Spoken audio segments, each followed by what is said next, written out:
Divovi su se zamišljali da su ogromnog rasta i neverovatne snage. Divovi su stari demoni koji su prognani i prezrani od strane ljudi. Iz svih krajeva gdje su uhvatila korena nova božanska numjena, odavno na putu da budu eliminisani i zaboravljeni. Veselin Čajkanović. Prilikom ovog objašnjenja, ljudi su smatrali da se divovi kriju po nepristupačnim šumama i pećinama, da su visoki kao brdo i da je njihova glupost bezgranična. I da su zbog toga u većini narodnih bajki bili prevarani kao što bi na sličan način bili prevarani đavo i vuk. Ali su se također smatrali i da su graditelji i veliki ljubavnici, a da su divkinje lepše od vila, što se također poklapa i sa verovanjima germanskog naroda i njihovim bogovima, kao na primjer gradnja zidina Asgarda, gdje su Asi na prevaru iskoristili divovsko umeće, ili kada se Van Freyr zaljubio u divicu Greder i zbog nje poklonio svoj mač koji će ga koštati života. Ali ima i drugih primjera. Ali za razliku od germanskog naroda, Sloveni su zamišljali divove, ali ne uvek, sa jednim okom. Približno starogrečkom Kiklopu. Iako su pogotovo južni Sloveni bili pod utjecajem grčke kulture, možemo također reći da su se i ruski šumski demoni zamišljali sa jednim okom.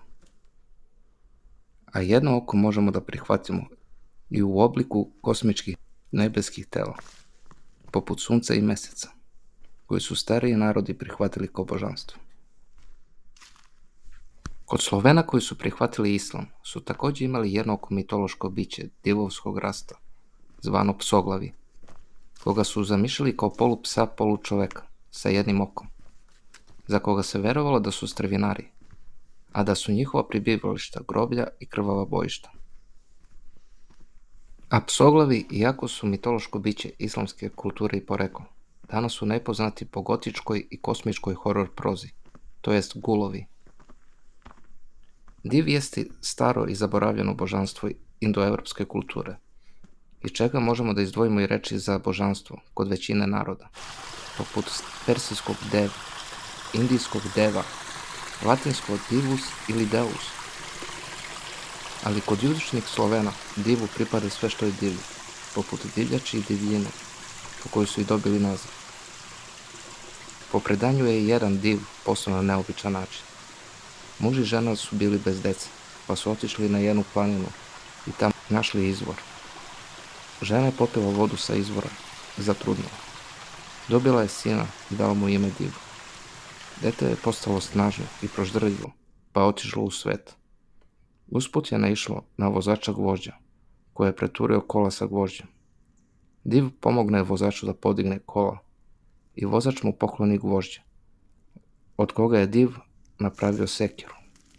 Kasnije je Div naišao na druga kola, koja su napali vuci.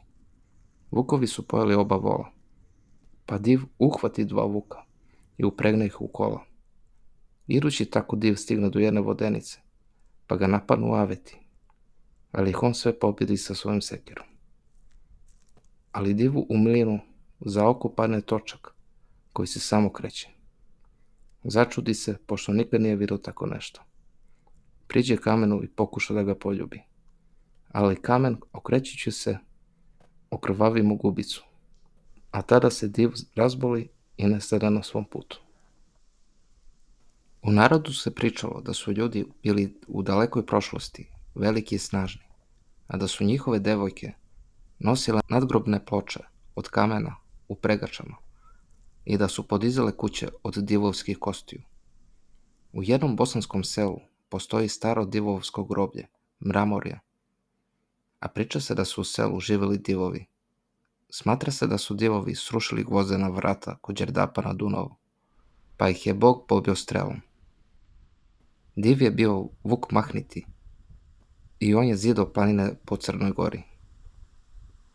Div se pretvara u divlje životinje i tada živi u jami, a posećuje vodenice i raskrsnice.